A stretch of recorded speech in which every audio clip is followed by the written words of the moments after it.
салом дӯстон, маросими ҷоизаспории FIFA The Best барои соли 2023 баргузор шуд. Дар он бозингарони беҳтарини олам дар соли гузашта эълон гардиданд. ҳайати рамзии сол тартиб дода шуд. Дар натиҷаи овоздиҳӣ беҳтарин футболбози соли 2023 муайян гардид, ки ҳоло дар ин видео шумо ҳам метавонед аз он бохабар шавед. лайки қиматбоҳои худро гузоред, мо бошем сар мекунем. дӯстон, тамошои бозиҳои футбол ва дигар намуди варзиширо бо сарпарасти видеои мо ширкати 1x бозам ҷолибтар гардонед. дар он ҷо регистратсияи осон, пур кардани маблағ аз тамоми гӯшаву канори дунё, вале аз ҳам муҳим, бонус то ҳаҷми $100 дар аввалин пардохт бо промокоди AMG 0777 ссилкаи бозӣ дар комментарияи ин видео. Ал-Ҳилол бозингари навро аз Аврупо ба сафи худ ҷалб кард. Ин Ренан Лоди мебошад. Шумо бо ин футболбоз хуб ошно ҳастед. Агар дар мавсимҳои гузашта ба бозиҳои Ла Лига таваҷҷӯҳ мекардед, пас Лодиро мешиносед. Ӯ қаблан дар Атлетико Мадрид бозӣ мекард.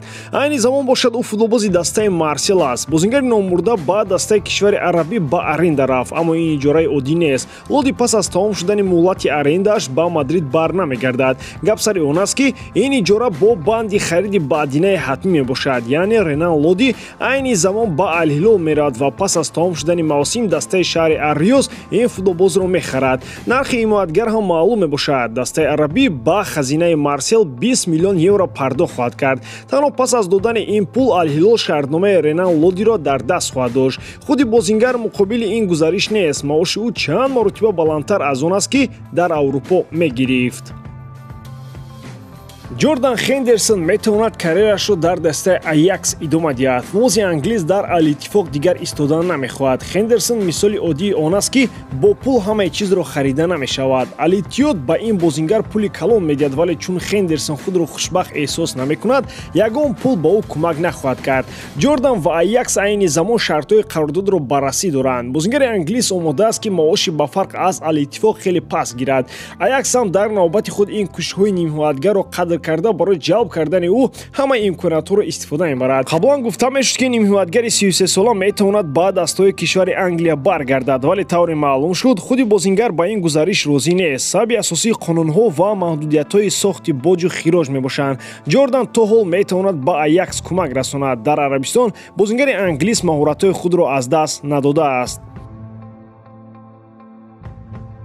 Карим Бензема аз Арабистони Саудӣ ба Англия меравад. Чунин эҳтимолият вуҷуд дорад. Аз ин кишвар ба Карим пешниҳоди ҳамкорӣ шудааст. айни замон гап дар бораи Челси меравад. даста аз шаҳри Лондон мехоҳад Карим ҳамин зимистон ба сафи онҳо гузарад. шартнома метавонад ба муддати 1 ё 2 сол имзо шавад. бархе аз роҳбарони Ал-Иттиҳод аллакай пас аз шунидани ин хабар аз ҷои худ ду қад париданд. дар сатҳи роҳбарияти дастаи арабӣ бар он назар ҳастанд, ки Карим метавонад розигии худро ба ин гузариш диҳад. рӯзои нафақаи ӯ ҳам наздик шуда истоданд. аллакай дар рафти мавсими ҷорӣ маълум буд, ки Карим дигар беҳтар намешавад. маҳз барои ҳамин натиҷаҳои заифаш мухлисони Ал-Иттиҳод ӯро зери танқид қарор доданд. ӯ дар чунин ҳолат ҳам беҳтарин бозингар дар ҳайати захиравии дилхоҳ дастаи аврупоӣ мебуд, аммо Карим ба ин нақш розӣ шуда наметавонад. дар Челси ҳам Карим ҳайати асосиро талаб мекунад. шояд рафтани Бензема ба фоидаи ҳама шавад.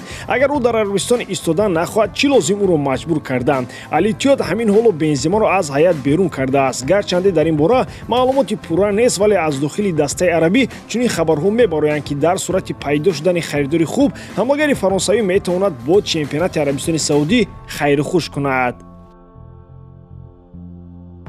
ҷоизаи дуюми инфиродиам Месси гирифт. футболбози аргентинӣ ва Эрлинг Холланд дар овоздиҳи The Best ҳарду баробар 8 имтиёзӣ гирифтанд. пас чӣ хел Лео беҳтарин шуд? гап сари он, ки ба Месси дар овоздиҳи капитанҳои тими миллӣ ҷои якумро сазовор донистанд ва барои ҳамин ӯ ҷоизаро моли худ кард. Месси дар ҷоизаспорӣ ҳузур надошт. Терри Анри шӯхиомез ишора кард, ки чунин Месси ин ҷо нест, ҷоизаро ба худ мегиранд. бозингароне, ки овози худро ба Месси доданд ва бо шарофати дар ҷои аввал монданаш ӯ беҳтарин шуд, инҳоянд: Лука Модрич, Феде Валверде, Килиан Мбаппе, Муҳаммад Салоҳ, Гранит Ҷака, Харри Кейн, Роберт Левандовски, Вирҷил ван Дейк, Ромелу Лукаку, Энди Робертсон, Ян Облак, Донарума, Радамел Фалкао онҳо ба Холланд ҳам овоз доданд, аммо ӯро дар зинаи дуввум гузоштанд. худи Месси ба Холланд, Мбаппе ва Хулиан Алварес овоз дод. овозҳои ниҳоӣ чунин шуданд: 48 Месси, 48 Холланд ва 35 Килиан Мбаппе. 11 бозингари беҳтарини соли 2023 инҳо шуданд. дарвозабон Эдерсон,